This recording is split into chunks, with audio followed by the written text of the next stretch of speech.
Hoy vamos a terminar el primer bloque, espero, creo, ¿sí? Apuesto a una mejor cara después de las últimas notas que hemos tenido con el rector de la Universidad de Villa María, inclusive con otros rectores de otras universidades, donde el panorama era oscuro, oscuro, oscuro, no se veía luz al final del túnel. ¿La luz apareció o no? Se lo vamos a preguntar a él. Luis Negretti, bienvenido. ¿Cómo está, Héctor? Un gusto. El gusto es mío. Bien, ¿apareció la luz al final del túnel? Bueno, al menos en uno de los aspectos, sí. Que no es el aspecto central a mi criterio, pero es un momento para celebrar. O sea, lo quiero poner en su contexto, porque después de mucho tiempo, porque hace desde diciembre que hemos iniciado el diálogo con el gobierno nacional, por primera vez tenemos una respuesta positiva en uno de los 5 o 6 rubros que venimos planteando, que es los gastos de funcionamiento de la institución universitaria. Nosotros, además del dictado de carrera, el pago de salarios, tenemos que hacer funcionar una institución que cumple diversas actividades y que persigue objetivos y misiones, y eso genera un gasto, ¿no? El mantenimiento de la infraestructura, el cuidado de la universidad, la limpieza, los espacios verdes, todo lo que hace el funcionamiento general de las instituciones, y el presupuesto vinculado a ese rubro se mantenía, o era el que había sido configurado en octubre del año 2022. Había sido pensado en aquel entonces para los gastos de 2023. Como se recondujo el presupuesto 2024, esos montos de hace un año y medio y un poco más también, obviamente que eran absolutamente insuficientes.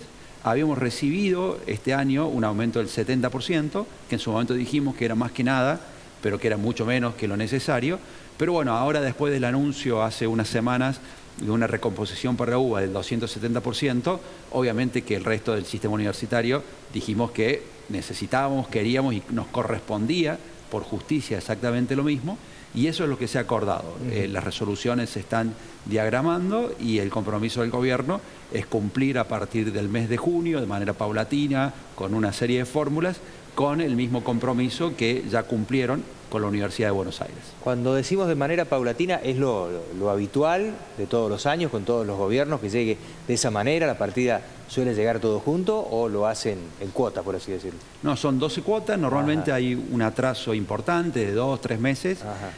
Sí debo decir, así como mencionamos con toda claridad aquellas circunstancias donde el gobierno, por sus decisiones, nos tiene de alguna manera acorralados, sí debo decir que este gobierno singularmente ha cumplido con la cuota de gastos de manera muy puntual, inéditamente. Obviamente eran gastos insuficientes para cubrir todas las necesidades de la universidad, pero a diferencia de lo que pasó en otras ocasiones, casi están al día, ni siquiera tienen un mes de retraso, cuando todas las gestiones anteriores de que tengo yo uso de razón, siempre el atraso de 2 o 3 meses era lo más usual.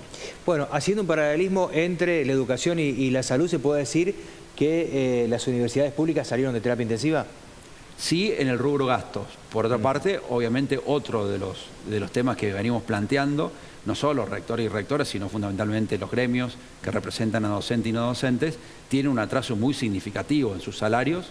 Estamos hablando de una pérdida del poder adquisitivo, algunos hablan del 50%, yo diría que está entre el 40 y el 50%, pero absolutamente ese es el número, y es necesario una recomposición. En ese sentido, una reunión de lo que es el agrupamiento de los distintos gremios. Hay 3 gremios docentes y un gremio no docente a nivel nacional vinculado a lo universitario. Hubo una reunión esta semana con la ministra Petrovelo y bueno, han asumido un compromiso de ir actualizando sin dar fechas, sin dar cómo va a ser esa programación de la actualización, pero aparentemente habría una línea de diálogo. No obstante, los gremios ya convocaron a un paro por no tener información concreta para la semana que viene, para el día 4 y 5, así que, o 5 y 6, no recuerdo, sí, martes y miércoles. Martes y miércoles. Por lo tanto, allí el vínculo sigue tenso. Sí. Esta recomposición por el rubro gasto de 270%, obviamente que es un número muy significativo, muy importante, pero el punto de partida es muy bajo. Si nosotros multiplicamos por 2.7 ese punto de partida, ni siquiera así hoy podemos dar cuenta de todas las obligaciones. Pero nosotros reconocemos que acá hay un esfuerzo importante, que la comunidad no la está pasando bien y que bueno, que se haya concedido esto para las universidades con los ajustes que venimos haciendo desde febrero esta parte. Nosotros vamos a ver cómo nos podemos arreglar con ese dinero y poder seguir funcionando. Bien, hay que ver ahora, dentro de lo piramidal, la prioridad que tiene que ver con los sueldos, y lo otro tiene que ver con lo edilicio, Por ahí el gobierno, ¿qué marca? Que va a estar mirando porque hay algunas obras, lo saben perfectamente los arquitectos e ingenieros, que si no se terminan pueden llegar a terminar complicándose. Hay obras que, creo que me lo marcabas, que en la universidad están en un 95%, le falta muy poco. ¿Esto se va a ver caso por caso o no es algo que se haya planteado en esta reunión? Sí, nosotros estamos representados por el presidente y vice del Consejo de Rectores y Rectoras. Era uno de los puntos centrales, las obras que estaban paralizadas desde diciembre, y como decís vos, Héctor, la paralización genera un deterioro de la obra, que luego recuperarlo es muy difícil, genera también una desaveniencia con los empresarios que ganaron las licitaciones y que se ven en una situación de mucho perjuicio económico, y esto puede desencadenar en definitiva, si no se resuelve prontamente, en procesos judiciales que son mucho más costosos para el Estado y obviamente indirectamente para la universidad. El compromiso es reabrir el análisis de las obras que pueden continuar a partir del segundo semestre, tomando como criterio que las que están más avanzadas son las que se le va a dar prioridad, que están más cerca de terminarse.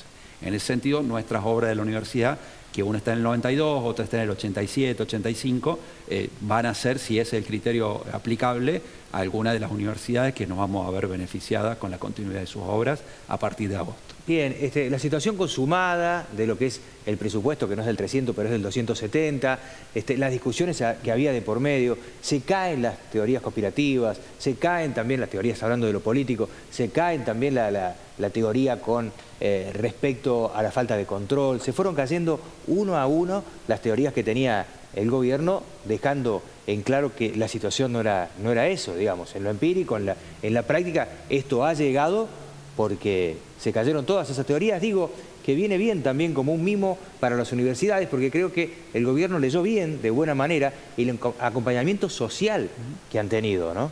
Sí, yo creo que es fundamental. En ese sentido yo quiero agradecer especialmente a toda la comunidad que se sumó en las redes, ni hablar presencialmente en lo que fueron las acciones de visibilización, en la marcha, porque ha sido fundamental para que el gobierno tome nota de que la educación pública en general, la educación superior, universitaria en particular, es un bien que la comunidad lo tiene como muy preciado y que está dispuesta a defenderlo. Y esto evidentemente que es una respuesta a esa postura que ha tenido la comunidad en su momento, que no es una respuesta integral, que no es una respuesta que resuelve todos los problemas, pero es un gesto no solo económico también, sino actitudinal, porque también las reuniones fueron muy afables y en una voluntad de generar un equipo, una comisión que vaya tratando de resolver los problemas uno a uno. Nosotros individualmente, la Universidad de Villa María también tiene otras dificultades que hemos comentado en otras entrevistas, Héctor, un déficit en salarios. Y bueno, nosotros vemos que ahora hay una apertura a dialogar y a explicar, y hay una receptividad mucho mayor que la que había antes. Esperemos que esto continúe así y que venga de la mano con soluciones a esos problemas. Ahora, en el peor momento que has venido y hemos estado conversando, tenías y se notaba una posición tomada con respecto a lo que era lo que vos ibas a hacer frente a la Universidad de Villa María en particular, con universidades que ya estaban al límite, decía 4 meses y vamos a tener que ir cerrando algunos espacios porque no vamos a tener energía eléctrica. Daba a parecer, o por lo menos lo planteabas de una manera, y era la lectura que yo hacía, de que en tu caso se cortaba la luz y ibas a ir a comprar velas, por lo menos me parecía que era la posición que tenías, que cierre bajo ningún punto de vista. Sí, hay un consenso generalizado en el Consejo de Rectores, Rectoras, los gremios, todos los gremios, en que la universidad se defiende siempre con las puertas abiertas.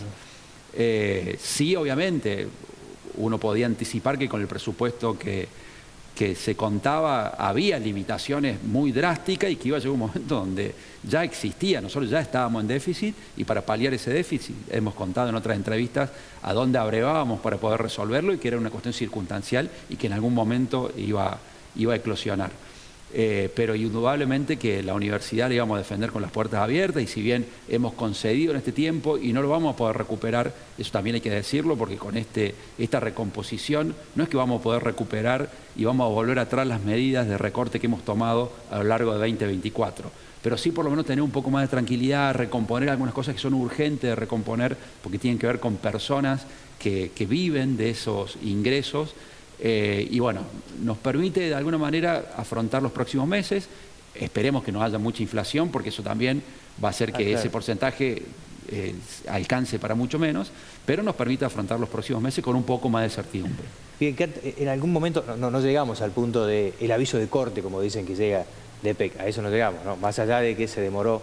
No, en todos los casos pagamos fuera del vencimiento, pero echamos manos a los recursos que teníamos disponibles para poder pagar, porque estamos en una mesa de diálogo con EPEC y la verdad que no pagar las facturas significaba con la empresa provincial, es nuestra empresa provincial y más allá de alguna crítica que se le puede hacer es de todos los cordobeses y que si las instituciones no pagamos la boleta, la empresa imposible que pueda funcionar. Así que hicimos el esfuerzo, fuimos pagando, ellos nos fueron ayudando. De hecho, esto es un dato que es relevante porque la nota anecdótica, si se quiere, pero un número que llamó mucho la atención fue que la universidad pasó de pagar 3 millones y pico a pasar a pagar 22 millones por mes en todo lo que es el contexto de la totalidad de las facturas de cada una de las sedes y dependencias de la universidad, y por acción de EPEC, pero por supuesto también con una acción agresiva de parte de la universidad, para este mes disminuimos un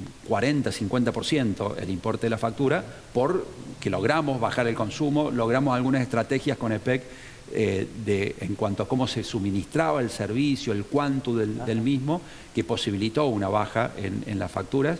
Y bueno, en ese sentido no quisimos llegar al punto de no pagar porque íbamos a traer aparejado un perjuicio para EPEC y después íbamos a tener que pagar en definitiva, así que preferimos pagar ahora y no con recargo. Han hecho malabares, ahora acompañan desde un lugar, ustedes son autoridad, pero interpreto por lo que hablábamos al principio y por último, acompañan en el reclamo por parte de los gremios, obviamente de todos los trabajadores que apoyaron entendiendo que estaban en segundo lugar en la discusión.